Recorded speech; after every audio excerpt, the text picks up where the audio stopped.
Merde. Bonjour Wafa Daman. Bonjour. Comment vous vous sentez là? On est à quelques minutes du début de l'audience. Comment vous vous sentez? Assez perplexe puisque les avocats de France Télévisions vont demander le report et le renvoi de l'affaire. Donc on va attendre la décision du juge parce qu'ils veulent avoir du temps pour négocier avec les deux personnes qui sont avec moi. Donc ça veut dire que vous êtes trois sur cette affaire. Dans cette affaire, dans la même affaire avec les mêmes circonstances. Et donc vous portez plainte au pénal pour les mêmes raisons ou si vous pouvez nous expliquer? Abus de CDD, harcèlement et discrimination. Donc vous avez travaillé à France 3 de 2004 à 2014. Est-ce que vous pouvez nous raconter en quelques mots en quoi ces 10 années ont en fait été difficiles pour vous? Durant ces 10 ans, j'ai beaucoup bougé. Contrairement au reste de mes collègues, j'ai fait quasiment la moitié de la France. J'ai vécu d'hôtel en hôtel. C'est moi qui ai été éliminée du planning. Ça s'est passé à Lyon. Arrivé, alors que je travaillais là-bas quasiment un quart de mon temps, a décidé d'éliminer les... Du jour au lendemain, je me suis retrouvée sans aucune possibilité de travailler dans ma ville et dans ma région. Et donc j'ai essayé en interne à France 3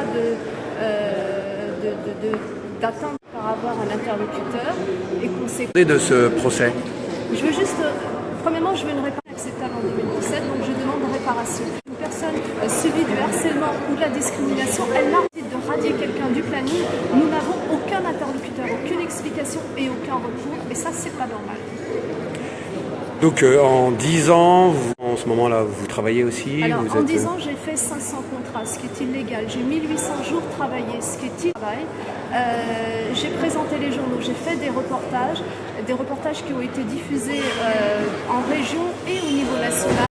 Je n'ai jamais eu aucun blâme, aucun incident dans mon travail, ni au niveau comportemental.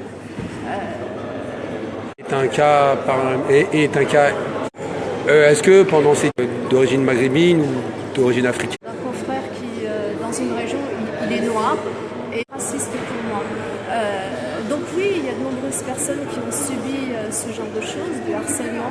En général, dire qu'on a été discriminé, il m'a fallu du temps. C'est pas facile d'admettre, douloureux, de se dire que dans le regard des autres, je ne suis pas comme les autres. C'est très difficile à admettre.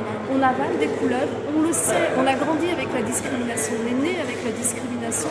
Donc quand on rend la visibilité, on sait que ce sera plus compliqué. Il y a des petites choses qui se passent, on se tait, on se tait, on se tait, on se tait.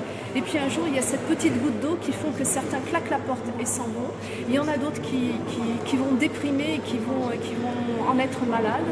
Et moi aussi, je suis passée par des moments difficiles. Je refuse qu'on me dise je suis courageuse dans cette démarche. Je ne suis pas courageuse. Mais à un moment donné, quand vous avez le dos au mur, vous n'avez pas le choix. Donc j'ai décidé de me battre parce que je n'ai pas le choix.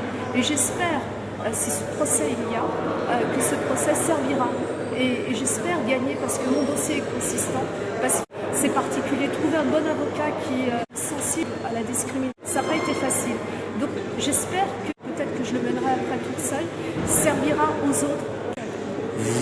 Vous avez dit aussi que c'était tabou de... Comment on explique que c'est la première fois que France Télévisions se ressort, qu'il y a eu déjà 1 ou 2 bouquins qui ont été écrits dessus, que c'est un peu légion, que des gens savent ce qui s'est passé. Moi, à titre personnel, j'ai bossé à France Télévisions pendant 6 ans et ça ne me choque pas du tout ce que vous me dites. Tout ce temps-là et qu'on est en 2017 et qu'on a ce premier procès. Alors, vous avez vécu ça, mais vous n'avez pas porté plainte. Celui qui a écrit ça... Moi, en fait, je ne l'ai pas vécu. Donc moi, je ne l'ai pas vécu à titre personnel, sinon je les aurais tous traités. Qu'on a été discriminé, ça veut dire que je ne suis pas comme les autres, maltraité comme les autres. C'est difficile à admettre. Je n'ai pas envie d'employer le terme courage, mais voilà, il faut qu'il y ait... Il faut être un peu... ce que vous pensez, c'est que vous pensez qu'il faut de la patience aussi, croire il faut surtout ça va aboutir. Avoir un bon avocat, une bonne personne, rencontrer un avocat conscient que la discrimination est une réalité. Oui, c'est tabou, c'est difficile. Moi, j'ai mis du temps, j'ai mis 10 ans à mettre ce mot-là et à accepter ce mot-là. J'ai failli faire pendant 2 ans parce que ce mot-là me renvoyait à « je ne suis pas normal, je ne suis pas comme… » Et au sein de France Télévisions, il y avait des moments où le Red Chef vous demandait de faire que des sujets islam. On était dans une période où l'actualité était chargée de mettre en banlieue, donc l'actualité de… moi j'ai grandi à Vaux-en-Velin, j'en suis fière, je n'ai aucun souci avec ça. J'ai de très bons amis là-bas, j'ai un très bon réseau là-bas, donc je pouvais faire des reportages qui étaient différents. Sauf que dans une rédaction, cette expertise-là n'est pas reconnue. Je savais qu'en faisant ces sujets, en sachant que je ne pouvais pas les refuser et qu'on me les imposait, je savais qu'on allait me mettre dans une case qui est celle de la spécialiste des banlieues. Quand on est spécialiste du sport dans une rédaction, on est reconnu. Le top, c'est d'être spécialiste de la politique ou de l'économie. Là, on est au sommet de la hiérarchie. Mais celui qui est spécialisé en banlieue, immigration et islam, c'est un journaliste complètement à part et non pas à part entière, c'est le terme que j'emploie. Donc je savais qu'on allait me mettre, que je risquais d'être dans une case qui allait m'exclure de la rédaction. Et c'est ce qui s'est passé. Mais en même temps, je ne pouvais pas le refuser. Et c'est une expertise qui n'est pas reconnue et que je ne voulais pas non plus endosser. Je ne suis pas que journaliste des banlieues, j'aime la banlieue, j'aime ces sujets-là, mais je ne suis pas spécialiste de ces sujets-là. De toute façon, à François, il n'y a pas de spécialiste. Vous parlez aussi du mépris dont vous avez été victime. Quand vous cessez de travailler en télévision... C'est pas moi qui ai cessé. Je rappelle qu'à partir du moment où en interne, en 2012, j'ai attiré l'attention de la DRH sur mon dossier, à partir de là, mes contrats ont été annulés. Dès 2012-2013, voilà. Et donc vous n'avez pas eu de réponse? Des explications. On m'a parlé d'un blâme et l'excuse qu'on me sort, c'est qu'au bout de 10 ans, je manquerais de maturité professionnelle complètement. Je n'ai aucun contact. Normalement, n'importe quel employeur censé réagirait, essaierait de comprendre, de rencontrer le salarié pour essayer de voir ce qui s'est passé pour que ça ne se reproduise plus. Là, non. Le mépris le plus total, je n'ai plus de travail et je n'ai pas d'interlocuteur. Et vous espérez, juste pour finir sur une dernière question, vous espérez que s'il y a procès et s'il y a jugement, qu'il fasse jurisprudence, un peu.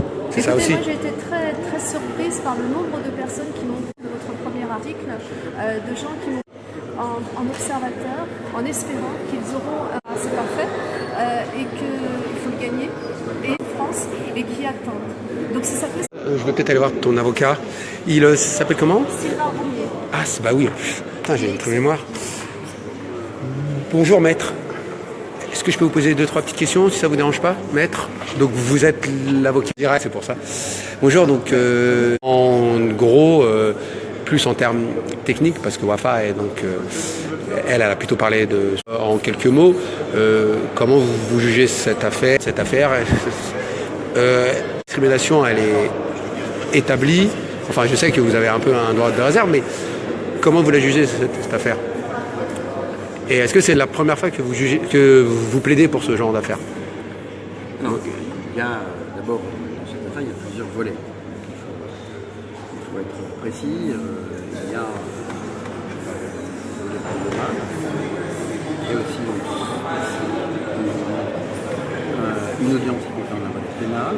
Et dans ce volet pénal, il y a plusieurs préventions qui sont à la fois des préventions qui concernent l'abus de CDD, donc de la France, le fait que France Télévisions de ne pas avoir conclu de contrat écrit pour travailler à titre précaire, le fait pour France Télévisions d'avoir transmis des contrats CDD pour ces périodes précaires tardives de la prestation de travail, et le fait d'avoir utilisé le véhicule du CDD pour pourvoir des emplois qui sont normalement normaux et permanents dans l'entreprise.